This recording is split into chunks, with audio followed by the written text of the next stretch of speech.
heard several rumors that there's something strange about mixing up the stock exchange with Zen. They don't think it can be done. But a good Zen man can do it.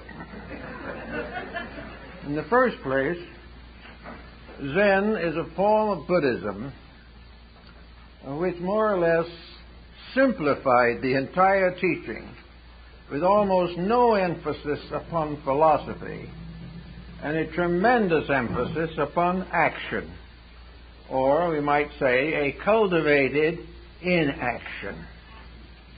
The whole principle of Zen is based upon the 4 hindrances described by Buddha. And the hindrances are the 4 lessons that every human being must learn in order to grow. And as one of these hindrances is the stock exchange, in principle.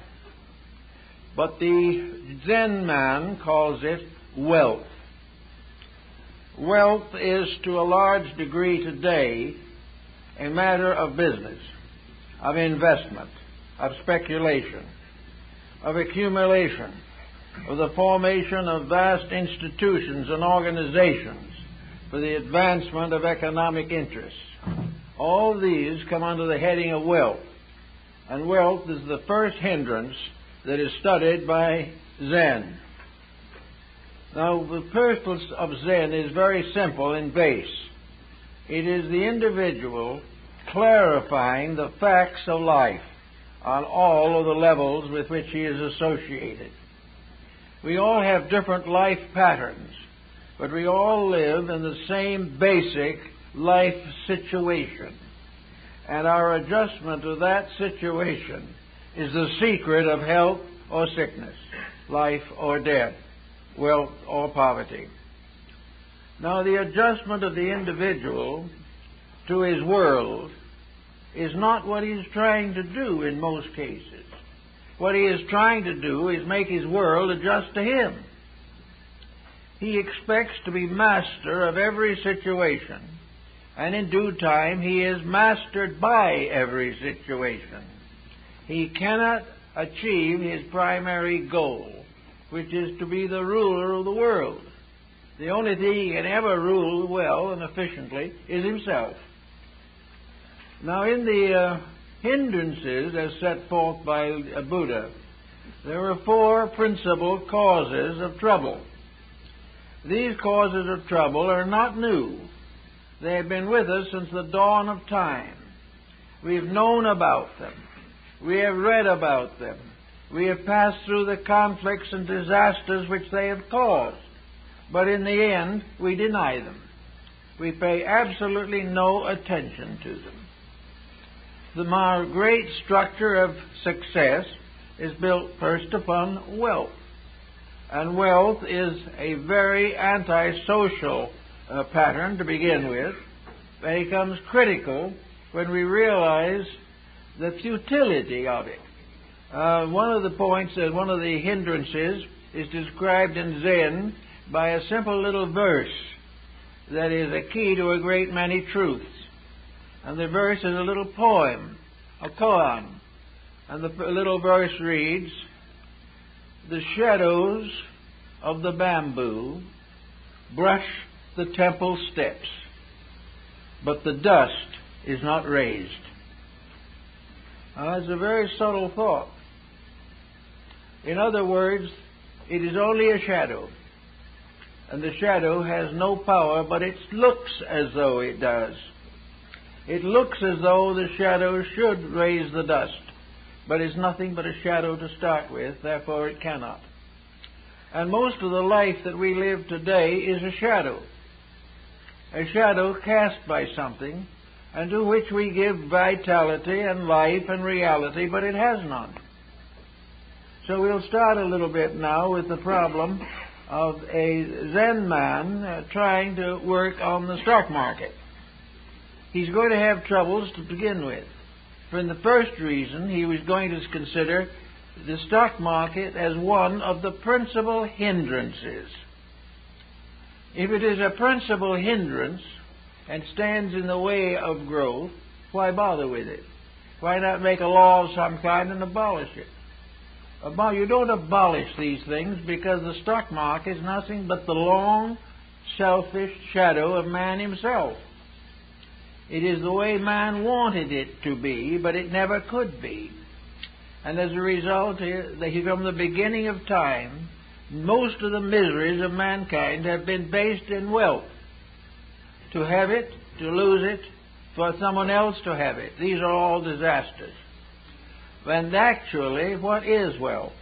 It is a shadow. In the first place, it has no permanence. We live in a world in which we do not live forever. Therefore, nothing that we accumulate can stay with us more than a few years. So we give the first half of life trying to control a situation which we will lose in the second half of life, no matter how we try to live with it. We can accumulate all the wealth we want to, but as this little ball spins on around the sun, none of these things that we do have any permanent significance. It may be nice to have them for a while, but it is also hard to go through the process of loss. And the wealthy man does not die with any better conscience than the poor man. But we have this great secret of wealth. We have the problem of investing. We have the problem of multiplying industry. And from a button tree on the south end of Manhattan, we developed a great institution that now follows the time signals around the world, and 90% of humanity is hopelessly enslaved to some aspect of this system. The only ones that are free of it are the unfortunate aborigines who are luckier than they know. But here we have a world that is locked within a problem of buying and selling, a problem of shifting about, a problem of all forms of bookkeeping, all forms of taxes, and all kinds of stock investments and investors and agencies for handling these things. And when it is all done, we have something like we had a few months ago, a minor shift in the financial situation that shook the world to its foundations. And to have as the foundation of security something that can evaporate that quickly indicates that we're not very wise in setting our institutions in order. We are not using the proper wisdom. Now, in the Zen man was in this position, the first thing he would do is to say, you're not born a broker or an investor. You're not even born a Zen man. You are born a person gullible to many things, insecure for the greater part of life, and living in a mild state of fear most of the time. So if you're going to be a Zen man or a stockbroker, there's certain disciplines you have to have. And the stockbroker doesn't have them, not a trace of them. A few agents may have a little of it because they are playing only with other people's funds. But for the most part, those who are handling the money situation believe in money. They believe firmly that money is important. And they believe that if it drops in New York, it will fall in Tokyo, and will gradually go around until it drops another degree in New York. It is one constant circle in which the lifeblood of a cultural system is invested in wealth. This is the thing that makes the world go round. We have more automobiles now than we have space for, but we have money enough coming in to start a new factory or two and start another enterprise, which will be stock shared by various people. We have more of nearly everything that we do not need. But the one thing that we need most of all, common sense, is in short supply. In fact, it's been back-ordered for a long time. So here we have a man who wants to become a happy, well-adjusted, well-balanced investor or merchant. The first thing he has to do is really to become a Zen man. He has to get over the first of the great hindrances. and that is his belief in the sanctity of his own processes. He has to face the fact with perfect certainty of clarity. He cannot afford to make any speculation that he cannot afford. He cannot do anything that hazards his peace of mind. If he has more than he knows what to do with, that's different. But even then, we notice that the ones with the most suffer the most from a small loss. So it can't be based on that. But your stock expert must be a completely self-integrated person. He must be an individual balanced in pain and pleasure. He must be capable of taking loss as pleasantly as he takes gain. He must realize from the beginning that he is playing on a checkerboard and that nothing that he buys or sells has any value except what he puts on it. We are under an economic system and everybody values these factors, but every so often we get a nasty bump when we try to progress these matters further. We are today in the collapse of a great financial system. We are in it because nobody had any background in Zen. All right, what is the necessary background in Zen? Zen was established within Buddhism by an East Indian prince from the state of Cochin, who went to China when it became obvious he had too many older brothers to ever amount to anything politically in his own country. He became a monk and has been known over the world as Bodhidharma. In Japan, as Daruma.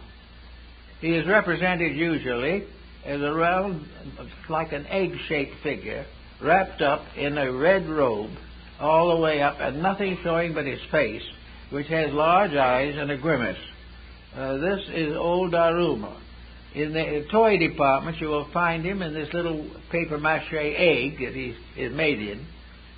Usually has weights in the bottom so that you can't tip it over.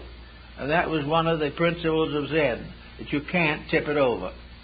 No matter what happens, it comes back in the way it ought to be.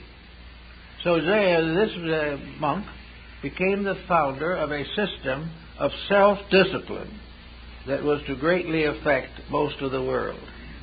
It has come down to us in many different forms, shapes, and sizes, but the original principle is the immutability of internal poise and control. As the first of the hindrances, the hindrance of wealth must be analyzed. The individual who invests must realize exactly what he is doing. He must realize that no matter how much he makes, he is not making anything. The same of his losses.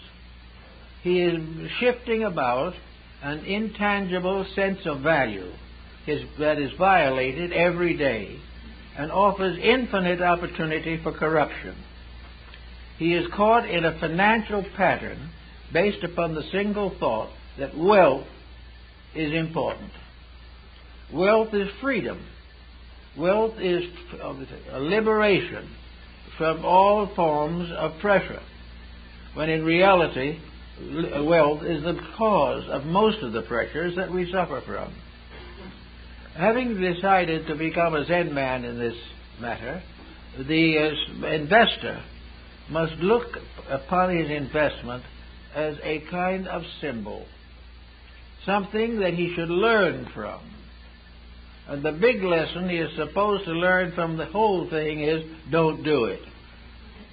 But it takes years and many collapses of empire to realize that the world's civilization cannot be built upon wealth. We have regarded as wealth as the most desirable, the one permanent, worthwhile thing, but it is not. There has never been a civilization that has survived the abuse of it.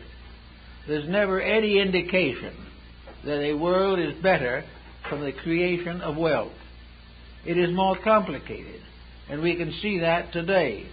We have all these nations struggling against each other, revolutions inside, outside conflicts, political ups and downs everywhere, armed forces using up vast amounts of public funds, and no peace in sight. And the whole problem is based upon the first hindrance, which is wealth, and the second hindrance, which is power or fame. The individual who can be a leader of something, who can be made dog catcher of the community, has a new estimation of himself. There is an aura of grandeur that builds up around the public servant, no matter how inept he may be as a person or how unnecessary he may be as an official. He is on his way to glory.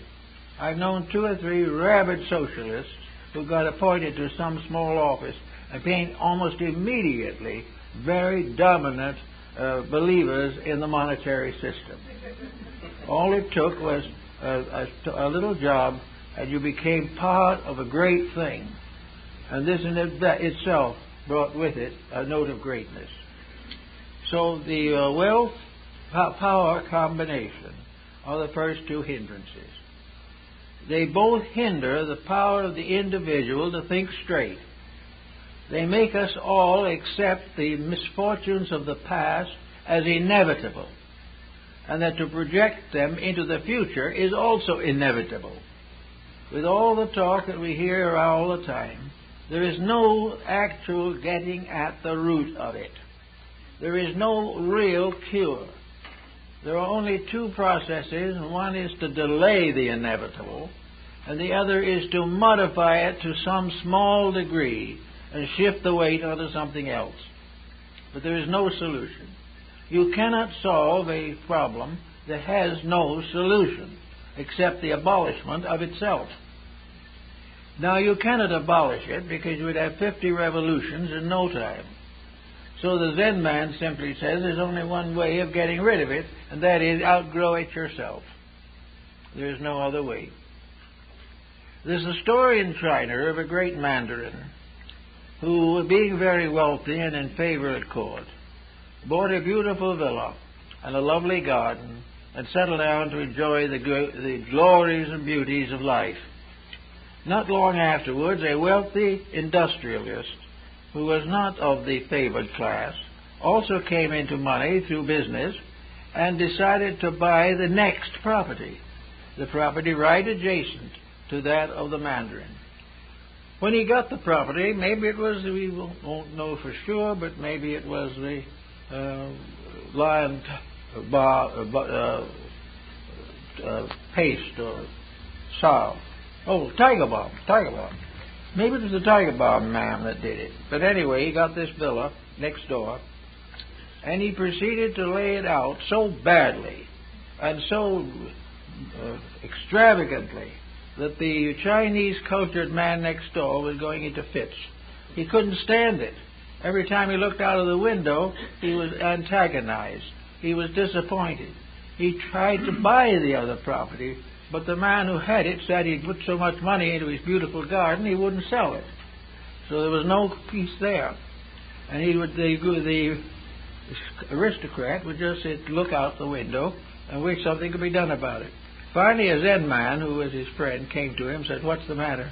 Oh, he says, "This man's garden next door is driving me crazy. What can I do about it?" Oh, the man said, "It's a very simple thing to do. You don't have to buy it out. You don't have to do anything." Well, he says, "What do you mean?" So the Zen man got up, looked out the window, turned to the rich man, and pulled the shutter across. And he says, "You're cured. You don't have to see it anymore." And that is somewhat the way Zen handles this type of thing. It handles it in a way in which no great surface is moved, but the individual's relationship with the things around him is markedly changed. Next, the point is that a hindrance is always a lesson. A hindrance is always an examination. It is a way of testing the integrities and values of things. And the 4 great hindrances of Buddhism are tests of your own character to prove whether you are strong enough to graduate from the grammar school which we call modern life. If we want to escape it, we have to outgrow it. There's no way of eluding the responsibility of personal growth. Therefore, if wealth is a problem, as it is in the world today, and there's no nation free of it, and there's no nation enjoying it. It used to be that the rich family lived on the hillside with a beautiful home, and everyone was just jealous of them. Today, the rich family is just as badly off as the poor family. There's something wrong. Maybe the money has spoiled the whole family. But whatever it is, nothing is right. And it is all wrong because of emphasis. Because we are not using these different instruments to advance our integrities. We're using them to cater to our desires. And there's a great deal of difference between those two points of view. So, the Zen man would point out that wealth is probably the basic problem today in the world. Almost everything, to a degree at least, is dependent upon the monetary system. The monetary system is used not only to forward purposes, but to buy various forms of delinquency. The monetary system is abused to distraction at the present time. And it's going to probably be a little worse. It is going to be worse until we realize that it was not a blessed discovery, but what the Zen man calls a hindrance. It was one of the things that stands between the individual and himself. It is something that he is allowed to take over from the outside, the values of his life. He lives under the pressures these outside things have created, and he has no time, no energy, no life left to release his own potential. He is forced to live constantly over-influenced by his environment. Now, of course, one of the problems in this field is education. We hear all about education. We watch the books and textbooks that are issued. Listen to the various accounts of what should be done with education.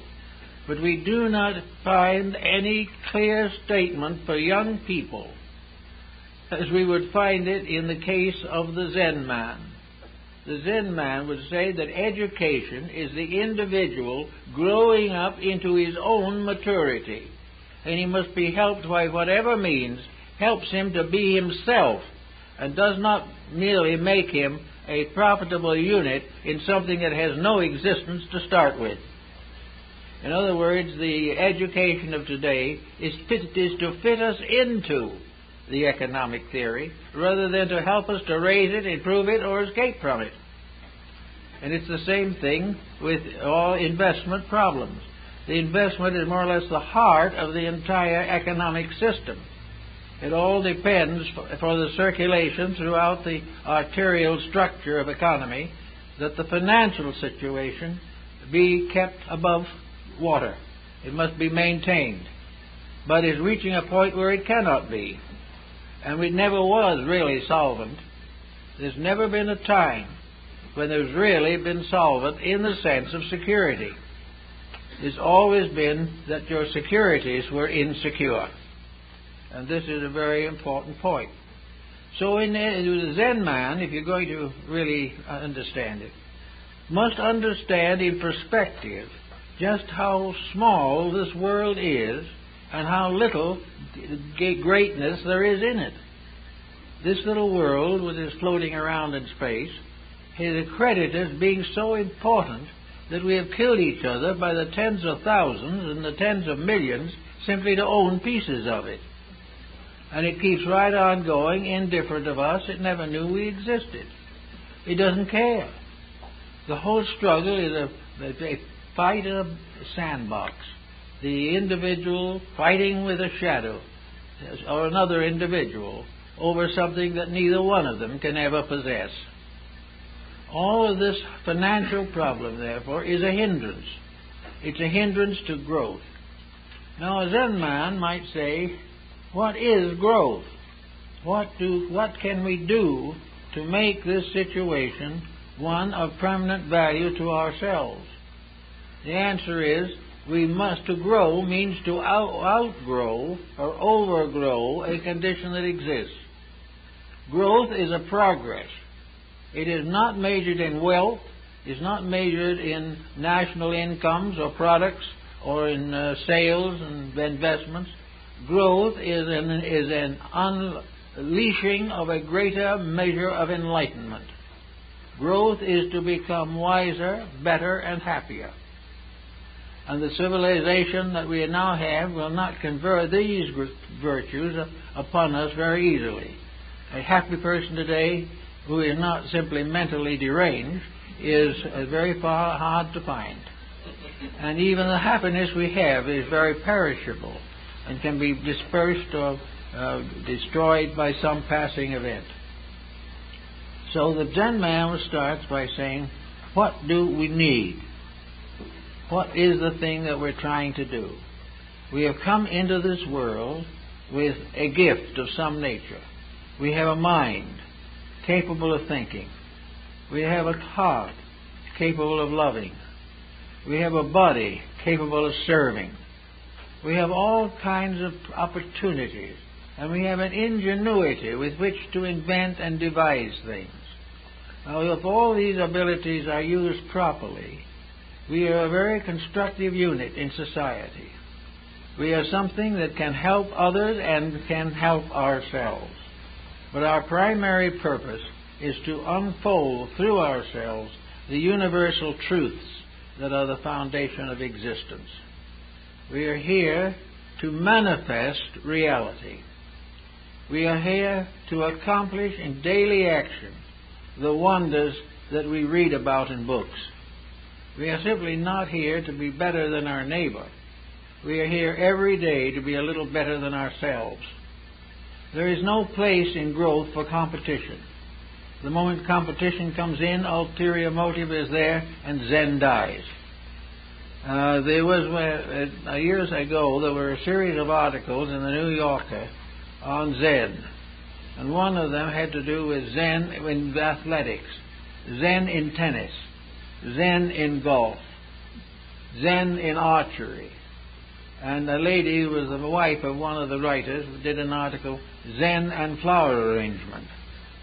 Zen was therefore the effortless effort by means of which the simple reality in ourselves will come out if we don't block it. The individual who tries to be good seldom succeeds. The individual who becomes within himself a better person is good without frustrating any of his natural inclinations, because his inclinations have been purified. Therefore, in the problem of Zen, with all these things, the first thing is to discipline the self in value. What is important? What is valuable? What is the greater good to the greater number? What is it that does not finally turn like a venomous reptile and destroy the creature that fashioned it? We do not all want to form some monster of Frankenstein. We do not want to create a civilization that is a continuous blight upon humanity and the earth. So we have to understand things and accept them as facts. The narcotic addict takes a few shots of something or other and feels for the moment that he is 10 feet tall and forgets altogether, entirely, that it won't be long before he will be 6 feet under. Doesn't think of that. He'll take a larger nose the next day because of that moment when he feels so big. Zen says you can have the biggest moment of your life and it be honest and true and real, and doesn't need any drugs to fortify it. The moment the inside begins to take domination over the outside, a better part of ourselves becomes obvious. We have within our own nature the power to accomplish any reform that is necessary upon ourselves. We can gain any skill that we wish to of ourselves. We can have just the kind of an environment we want if we create it ourselves and preserve it. So that everything that is good is available, but it is blocked by the hindrances. It is blocked by the individual who cannot be happy unless he is a billionaire. It is blocked by the idea that he must be wealthy, that he must have summer homes, and that he must dissipate in various ways danger itself. All of this is based upon the fact that to have is to be happy. The Zen man would then suggest that you try to find this happy, wealthy man. And you will find that he is burdened with all the problems that life can possibly bestow upon him. There's a story in the Muslim world about the great emperor who was told by his soothsayer that he was dangerously ill, and the only thing that could cure him would be if he could wear for one day the shirt of a happy man. So they sent the couriers all over the world to find the happy man so they could bring the shirt to the emperor. And finally one of the emperor's servants came back to him and said, "Sire, I don't know what we're going to do. We have found your happy man, but he doesn't have a shirt." That is good Zen. It is based upon the simple concept that the integrities of life are the only things that survive. The human being is part of something bigger only when he consciously becomes part of something bigger. He's a little being on this earth with a stock exchange, but this has little or nothing to do with his citizenship in the universe. The Zen man is looking to be a citizen of the universe, a good citizen in right standing. He must be correct. He must have the enlightenment. So he goes to discipline. Now, the Daruma, who was the founder of it all, in this particular case, has left some very interesting examples and recommendations as to what will help the individual to gain this detachment. And the first thing that Daruma pointed out is that you cannot be deluded, miserable, and mistaken unless you are ignorant. And any form of knowledge which does not help you to overcome the hindrances in yourself is not knowledge. It is some kind of a mistake that is masquerading under credentials, but it is not honest. No form of learning that does not help you to overcome your own faults as they are in society is really educating you. It is giving you a Siwash polish. It is making possible for you to go out and cheat somebody else. But this has nothing to do with becoming a better person. Education has not emphasized that the true human being is one who can live with himself without breaking the laws of nature or without destroying the happiness of others. This type of knowledge we don't have. We can go perhaps and put another shuttle on the moon or something and become very excited about it. And the same day this happens, somebody drops a bomb somewhere. We have no realization of the interrelationship between knowledge as we gain it here and wisdom. It's a natural and eternal foundation. We cannot say that any person is educated who has enemies or makes them. We cannot say that anyone is educated who can't hold a home together. We cannot say anyone is educated who doesn't keep the reasonable laws of human courtesy. The drunk driver on the freeway may be a graduate of a great university, but he is completely uneducated. Education is to become aware of the realities. And when we apply this to the stock exchange, we have to say we have to become aware of the motivations, of the values, principles, and technical processes by which this institution is maintained. And if we do this, we will begin to discern day by day more and more of the illusion that has been taken to mean success.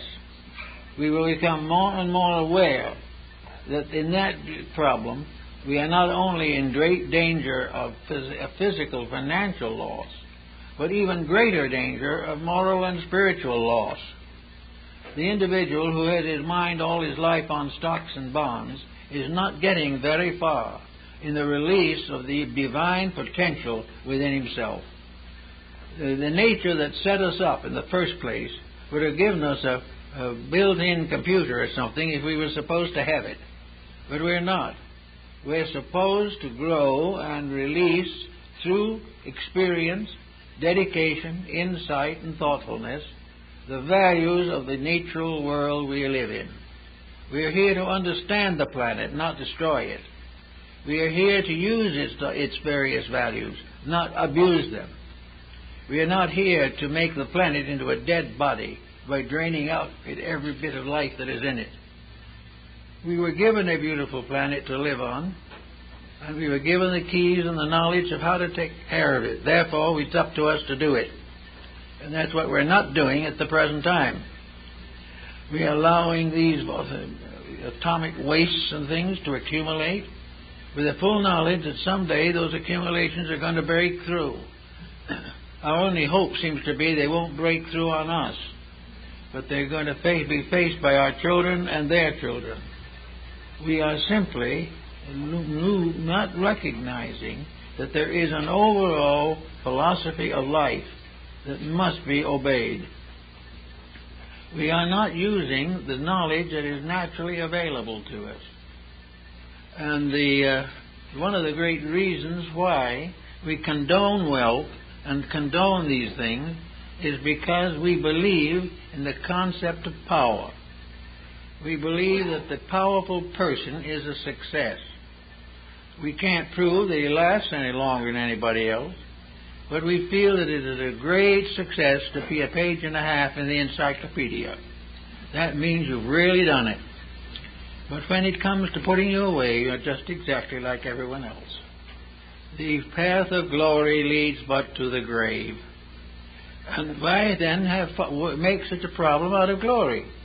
Every one of the things that is getting us into trouble gets us there because we believe in it, because we have been deluded into accepting it, that we have mistaken one value for something that was not valuable. All these things are part of what we must face in the years that lie ahead. We must face the problem of distinction.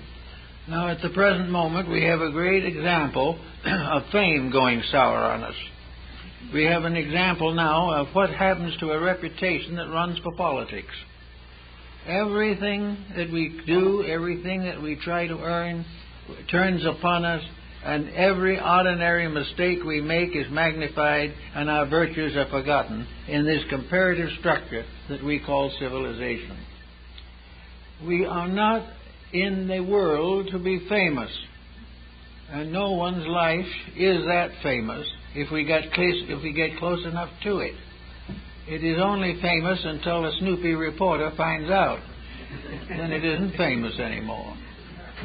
But why do we work, therefore, so hard to push our way into some public position with a full realization that a good Zen man wouldn't be found dead there?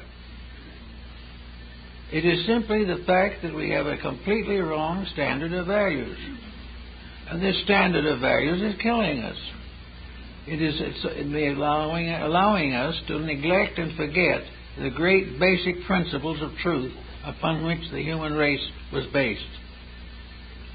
So the second hindrance is the definite effort to get ahead, to get to a higher position, to have a little more wealth, to show a little more of our abilities. Pretty soon we are going to be in a position where we can't even buy the necessities of life. We go through one cycle of financial inflation after another, and for what? This little ball floating in space has no more surface than we see. It has no more under the surface than is there, and we're depleting it as rapidly as possible. When we completely deplete the interior and completely demolish the exterior, where are we? We're not going to graduate to a better planet because we will have failed the examination here. To get this thing straight, we've got to return the planet to nature in as good a condition as we found it.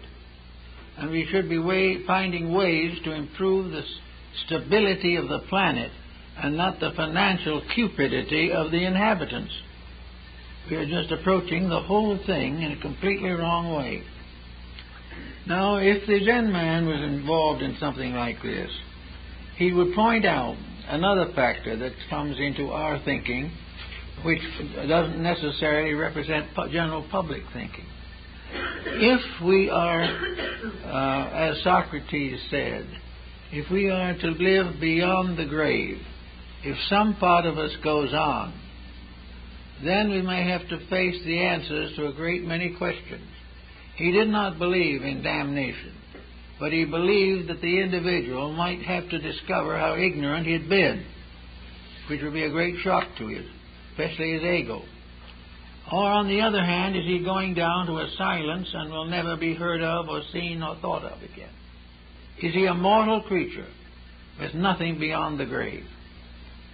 With either perspective, I think Socrates is more or less correct. If you do not have any life beyond this one, live this one as well and fully as you can.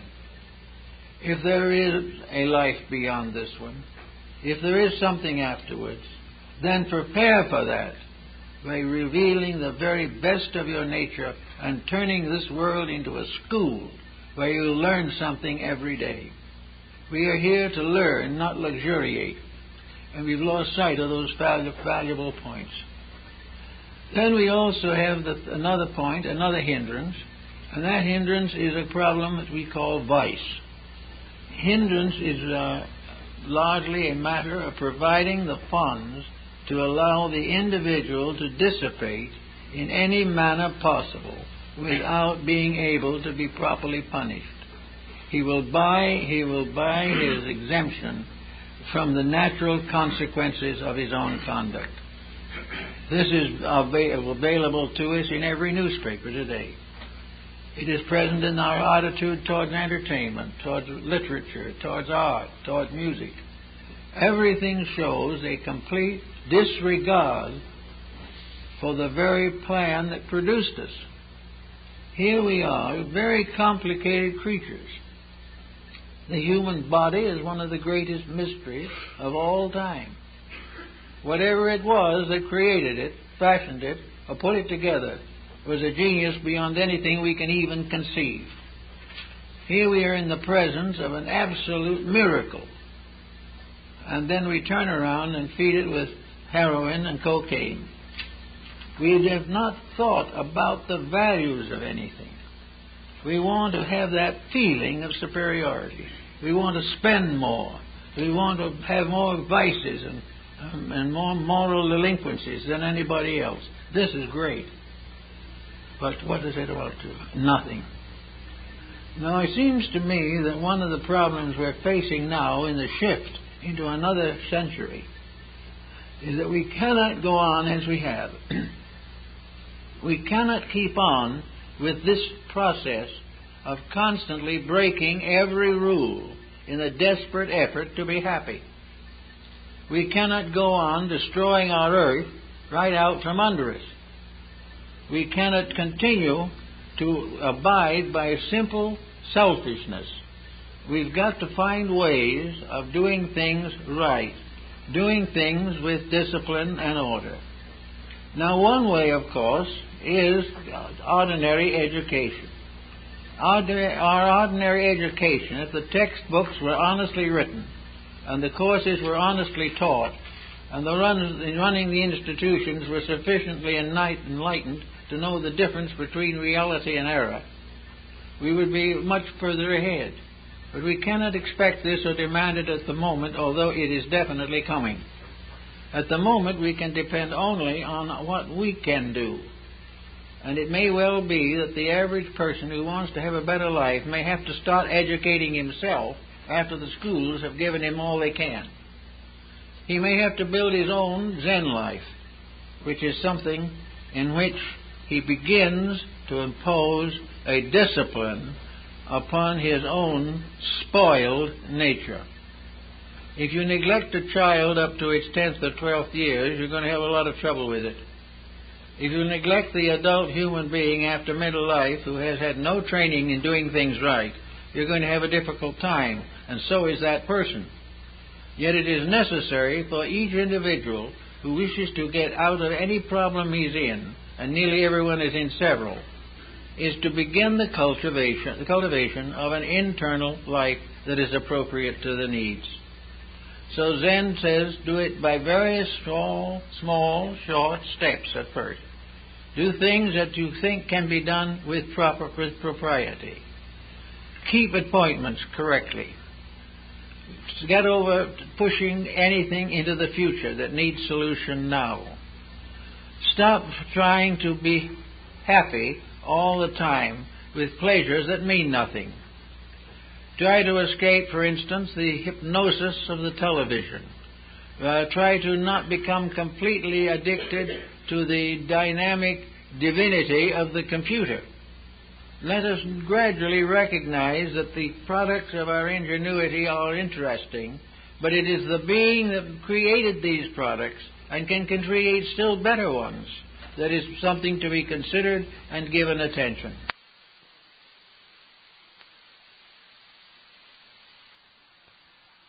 We've got to begin to be truthful. We've got to learn to get over extravagance. We don't need everything that we want. We have to begin to curb our transportation. We're going to have cars about blocking every road in the world. We have to get over our dissipations. We have to get over the tremendous money we are wasting and begin to put a discipline upon our life. Pythagoras set up a discipline system that was quite proper. He began with a retrospection. Every night before a person goes to bed or goes to sleep, they should think over the day that has just passed. What did they do that was good? What did they fail to do that should have been done? And what did they do that was against the best of all concerned? How did we use that day? Did we use it? Did we abuse it? Did we waste it? And if we can't say that we used it, we better try a little harder tomorrow. Every individual should check upon his own conduct. There's no use putting a psychiatrist on it. It's not necessary. They can't do anything for the most part if the individual himself does not want to. And the individual who really wants to is a person who desires to have a better life, to get over all the frictions and losses and sorrows and struggles that have been his burden since the beginning of his existence here. It's a matter of getting hold of these things and doing something about them. Then in the morning, when he gets up, or while he's still in bed, give 10 minutes, 5 minutes, whatever time is available, to a plan for a good action that day. That some bill that's been cold, we'll pay it. Some friend we should have called up on the phone, we'll call them. Some neighbor who asked a favor, we will try and grant it. If we have visitors coming in, we will be prepared for them. If we don't want them, we should not invite them. And if we do invite them and they come, we should be nice to them. We should try to make things as they are, factual, simple, direct, and with all these things, no regrets, no wishing they hadn't come, no wondering why they didn't do something better, not blaming someone because they didn't send us a Christmas card. Getting rid of all this type of thing and live in a quiet, calm acceptance of the inevitability of the now. That we are here to, in a quiet and steadfast way, unfold the locked potential within ourselves. We can control our reading. We can control our activities. We can also control the need for a talent or an ability. If we are going to recreate, we must recreate constructively, never as a waste of time. If we want to gain knowledge, we should study it. If we want to gain pleasure, we should learn the arts or something by means of which we discipline ourselves. We must also recover from the observation complex.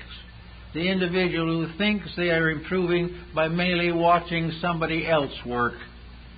The individual who goes to the museum and appreciates the art but would never think of studying anything themselves. Each individual should try to release the potential within themselves under the discipline of proper self-control. They should be doing the thing that they need to do in order to grow. in order to fulfill the proper destiny. If they do not grow, they are going to die as ignorant as when they were born. And no individual who passes out of this life without discovering something of distinct value, any individual who can pass out of this life without saying, at least under his own breath, I have learned something and I am a better person. If this happens, something is very wrong with all of civilization, because that is why we are here. Now, another point that's important to realize that the good life, the Pythagorean discipline, does not result in a cold, hard existence. We are not supposed to lose a sense of humor. We're not supposed to become grouchy. We're not supposed to become so superior that we can't get along with other people. The most unimportant person in the world is the one who thinks he's more important than anyone else. We should be always learning to grow graciously, to unfold and develop the abilities that we have with kindness, with charity, and with good humor. The person with no sense of humor is in a bad way. Even the Greek philosophers were very definitely inclined to humor. They believed that humor was important. Humor to laugh with people but not at them. Humor to carry along interesting stories that in a gentle way sometimes have very great meaning. So we have to do all that we can while we're here to simplify, directionalize our efforts. We must not take it for granted that we are simply here to wait for the inevitable end. We have many people come who tell me that they wish they were dead. Those people haven't lived. They haven't discovered the value of life at all. A few infirmities, a few disabilities, or some bereavements have taken away from them their own sense of judgment. Everyone has a right to wish to be living, as long as he can live and learn. And when he reaches a point where he can no longer learn, then and then only does life become meaningless. And sometimes that happens when he's born. And he never does catch up with the tremendous privilege of being alive. So the Zen man looks out of the window and he sees a beautiful garden out there. The same garden that the great Mandarin had. He sees a world of wonders and a world of great and glorious opportunities to help.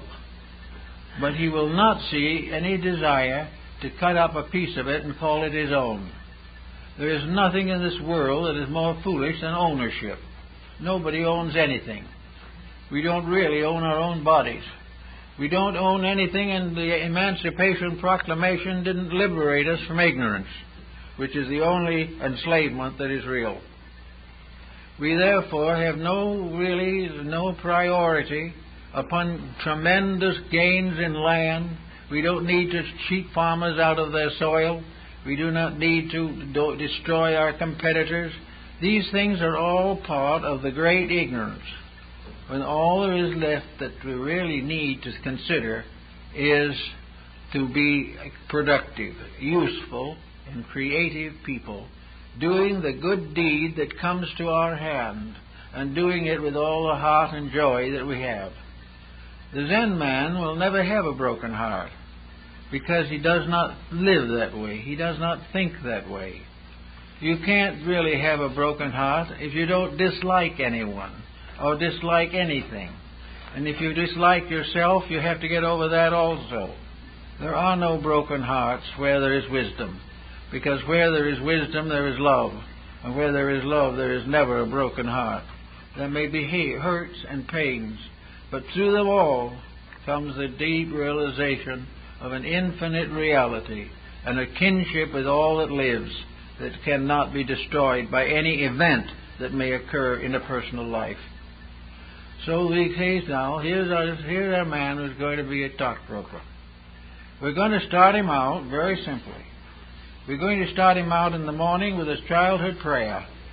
When he's a small child, he's going to pray in the morning, 2 or 3 minutes with his mother or parent or whoever is with him. He's going to learn to begin in the beginning the reality of God. He's going to learn that there is a divine power that shapes our ends. He's going to realize that he's going to come into a world of divine principles which he is able to help or hurt according to his own attitudes. As he gets a little older and goes to school, it's going to be very important that in his life some elder, not in the school faculty, is going to help to maintain his integrity in the usage of knowledge. He is also going to learn at that point how to help in the maintenance of the establishment that he belongs to. He's going to help in the garden. He's going to help in the cleaning of the house.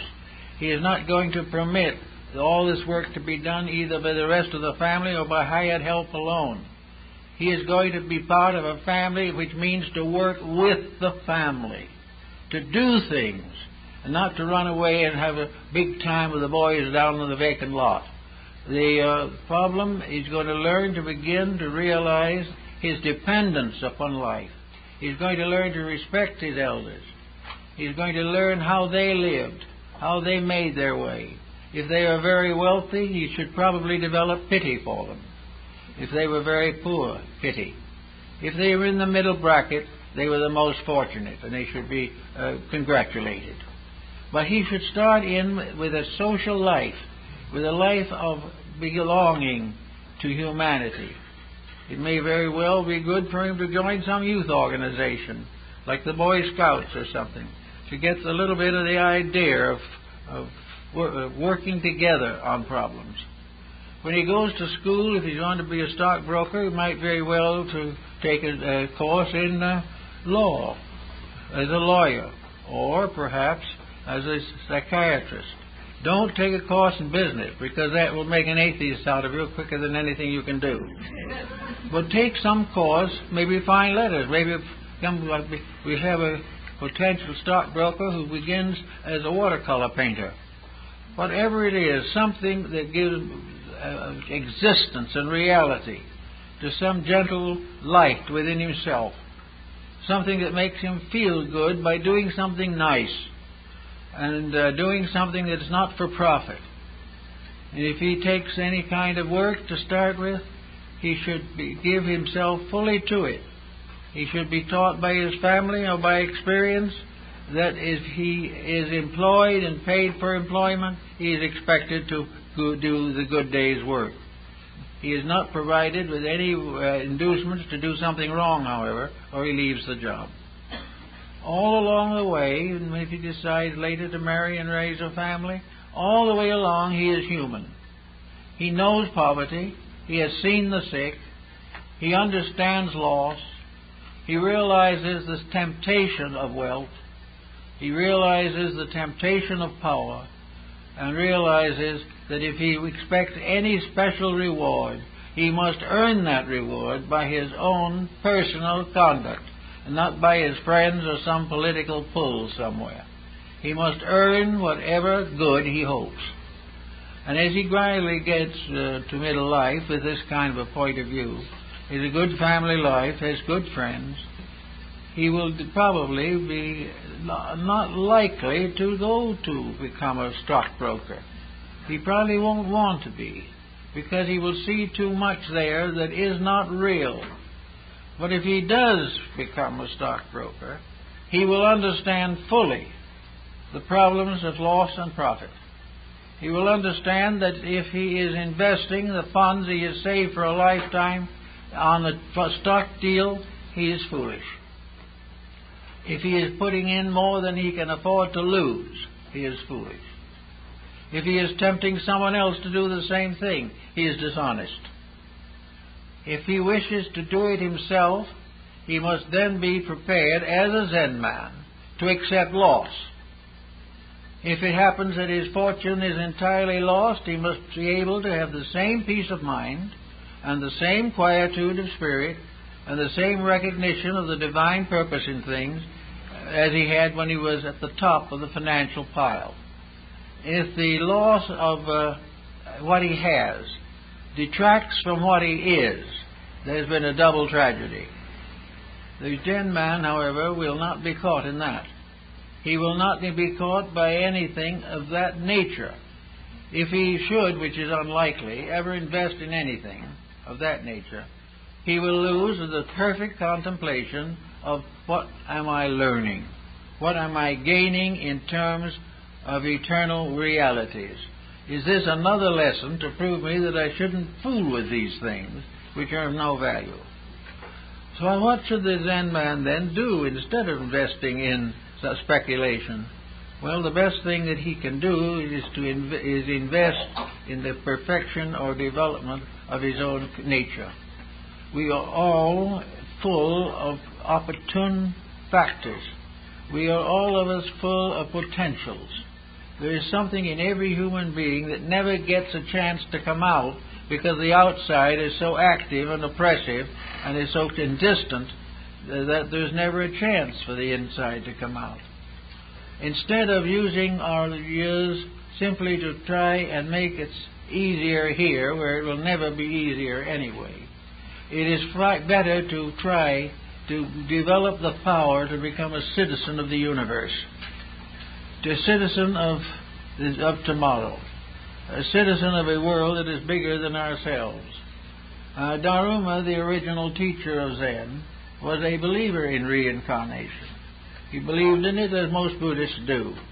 And he also realized that the tomorrow is simply a checkup. It is a balancing of the books. And that what we do and what we learn and what we contribute to the common good, these are the great wealths.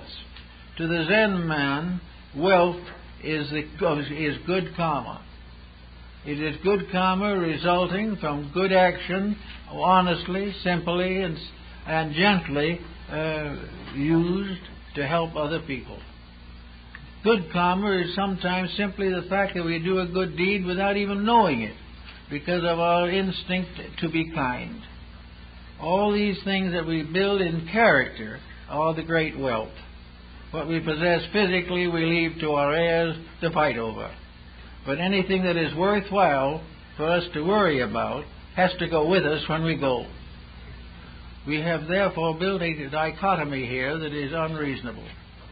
We have assumed that we can live badly here, go to sleep and forget it forever. Nature wouldn't work this way. Nature doesn't waste things like that. Nature does not spend millions of years building human beings and then to wipe out the consciousness within them. The body that we have, surely we'll lose it. The stress is too great. And the physical environment doesn't permit eternal physical existence. But there is no doubt in the world that something does survive. And what survives is rich or poor, or according to what we do right here now. And wherever, as is mostly the case, our appetites and ambitions physically have in them elements of dishonesty. They are not strictly ethical. They are as ethical, we can say, as those of our neighbors, which means nothing. But they are not ethical in the terms of natural law. Therefore, whatever they are, they do not help us in the big picture. They may give us a few days of so-called success, followed by a tremendous interval of regrets. Now, if you want to really speculate and buy all kinds of odds and ends, the first thing you have to do is get the right attitude toward it. And that attitude is that no matter what you buy, how you speculate, or how often you invest, you are never going to have anything. You can simply take what you have to the edge of the grave, and that is the end of it.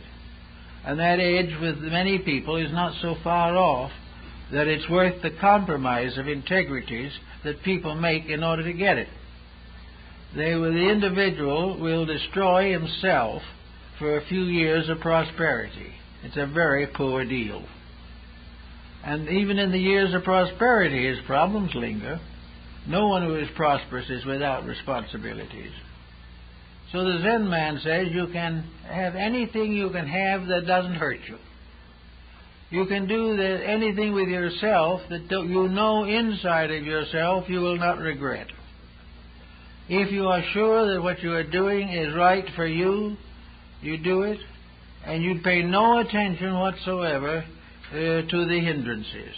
If you are wrong, you will be told in due time by nature that you are wrong. But if you meant well and did the best you could, that's all that's expected of anyone. So if you want to put a few $100,000 in the stock market and you don't mind losing it, and you'll be just as happy if you do lose it, you may then be one of the few who win, because life is just like that. In the article on Zen and Archery, this man was a good archer, quite a champion in with bow and arrow. And there is a building, the Sanju Sangendo in Japan, where the site of which is an archery range. This is about 600 feet, good long range. And the Japanese archers were very good. They had a small target, but they hit it very regularly. But this American had very deep trouble trying to hit the center of the target. He stood and he stretched the bow and he looked down the shaft, the arrow, and he wiggled and twisted and pulled and tightened and closed his eyes and opened them again and blinked and tried to find the target and always missed. So the Zen man came along and talked to him when it was. He said, "Don't do it that way. You'll never hit it if you do it that way. If what you want to do is just simply take the bow as though you were a small child and you didn't care where you hit. Throw the bow the direction you know it should go. Let nature's instinct guide you. And just let go of the arrow." You did it and hit a bullseye. He then found out that tension was the thing that was destroying his archery. Tension is the thing that destroys the stockbroker. Tension is the thing that brings the stock market down. Tension is the thing that breaks homes, destroys health, and does all kinds of foolish and silly things to people. Zen says don't have it. Whatever you do, do it with all your spirit and with all your complete self-discipline. If you're going to fall off of something, fall off and relax completely. And sort of say to yourself, here goes nothing. And you probably won't be hurt. Race with everything you've got and you'll break your neck. Tension, therefore, is one of the things in business and in home life and in everything that you do. The tense broker is going to have a nervous breakdown after every drop in the stock market. The tense family will have a broken home when everything goes wrong. Everywhere tension, stress, and the building up of defenses against truth are dangerous occupations. We can build no defense against truth. It has to have its own way. And the only way we can cooperate with it is when it sets in, say, here, come and take it. In other words, truth must have its way. And it's fighting truth that's killing people every day. It is fighting truth that is destroying nations. It is fighting truth that destroys the integrities of life. And it is this same thing that creates ordinary human beings and transforms them into guerrillas and anarchists. It is this tremendous flow of essential ignorance. And this ignorance is due to the simple fact that the individual has never even tried to understand himself. He's never given a day's thought or a day's understanding to the wonderful being that he is inside himself. He may have concealed that wonderfulness pretty thoroughly, but at the same time it's there. There's something about the human being that is divine, even at his worst moments. But there's something there that is tremendous, infinite, something indescribable. The physician can never sound its depths. The religionist can never understand its functions. The philosopher can never fully comprehend its meaning. But all these things meet together to one tremendous thing, that the human being, as the Zen man says, is a creature capable of molding itself into the perfection that it needs and nature demands of it. The Zen man knows that he was born to grow. He wasn't born to have, If he has, he'll endure it. He wasn't born to have not. If he has not, he will endure that. He wasn't born to lead other men. Well, then he will be born lead as a follower and will follow. But whatever it is, he will never for a moment lose the nature of the divine purpose within himself. He will learn that all things in which he is inadequate are tests of himself. They are the hindrances that he must overcome. And until he overcomes them, he cannot expect anything but the discomforts that are his daily companions along the way of life. So if you want to be a stockbroker, always say, I am well conditioned. I will never be sorry if I lose. If you want to be a very wealthy man, say, I will never be sorry what I lose. And if I take it to the grave, I will only hope that my descendants will not abuse what I abused to get it. All the way along, we have these problems to face. But Zen is a philosophy of facing them gently, simply, kindly, softly, but immovably. Zen never for a moment compromising its principles. The stock market Zen man, while the business was honorably done, would probably serve it as well as he could. But the moment the time comes when corruption creeps in, a Zen man will step out. He will not for a moment allow himself to be soiled by association with that which he cannot believe to be true. If we would all step out of what we don't believe, we'd find some big changes in this world. You'd find we'd have much better people in better positions if we demanded of them an integrity and we're not worrying so much about their political allegiances. What we need is to support that which is true. And if that which is available is not true, we will build our own inner life on our own. We will correct our own mistakes. We will properly use our own resources.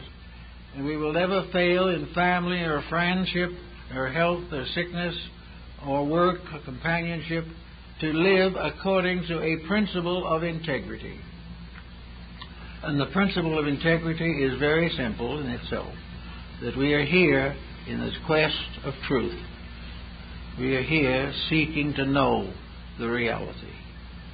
And if we are going to learn the reality, if we are going to have the courage to search for the real, then we must have the courage also to live with it if we find it.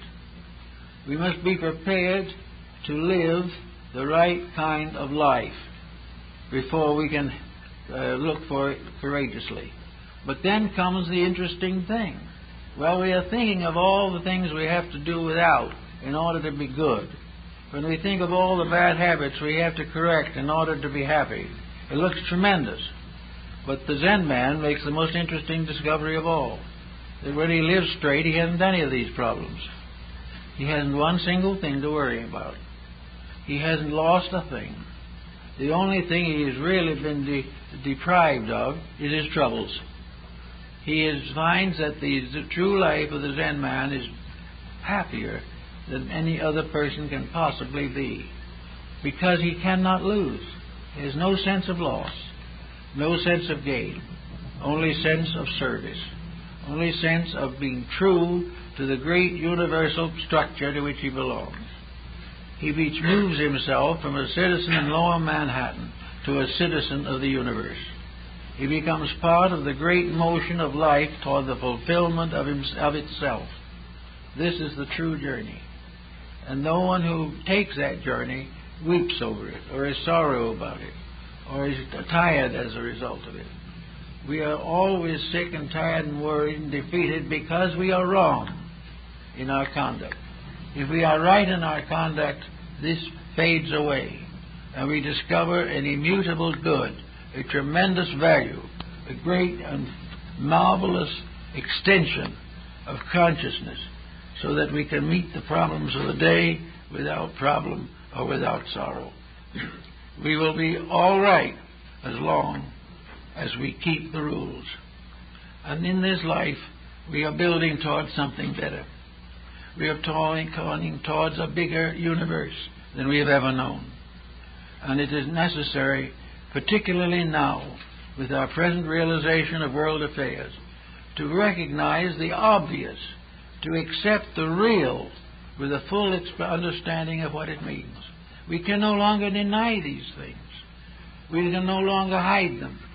We can no longer conceal a war behind some foreign front. It is everywhere. We cannot see poverty because of some one nation in trouble. Every nation. We cannot have the religious upheavals. They're everywhere. Never before has the whole world been involved in its own karma as it is today. Never before has it become so apparent to everyone, everywhere, that the path of glory leads but to the grave. We are learning little by little, and in the next few years we will learn more rapidly. But today and right now, as we start along the way up to tomorrow, it is possible for the thoughtful person to see the facts, to become aware of the things that are going wrong, and make sure that there is nothing in his own life that is doing the same thing, that he is not making in a small way the same mistakes that in a big way are endangering civilization. The time of selfishness and self-interest and exploitation are done. They have dominated science, religion, philosophy, and industry for ages. But we have gradually come to the point where our little planet, which is our home, which is the place we have earned the right to be in at the moment, can no longer survive our mistakes. We are going to have to start to think of the planet itself as the great sick person, and that sickness has been caused by the creatures that live on it, and that the time has come when the healing of the world demands that the people on the world get over their grudges, economize their resources, and work together in friendship and in amity. It is the only way we can solve the problems of the moment. Well, I guess that's it.